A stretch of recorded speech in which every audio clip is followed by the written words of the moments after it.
कई मेहमान के घर में आने से खुशियाँ आती है।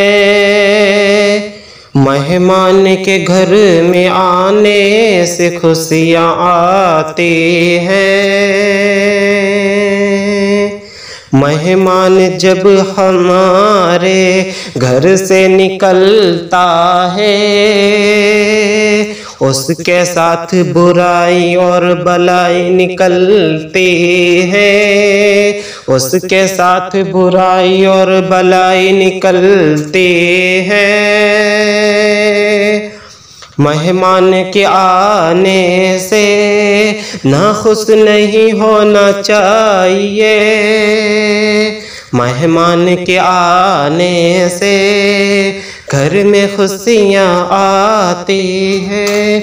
खुदा का शुक्र बजाना चाहिए।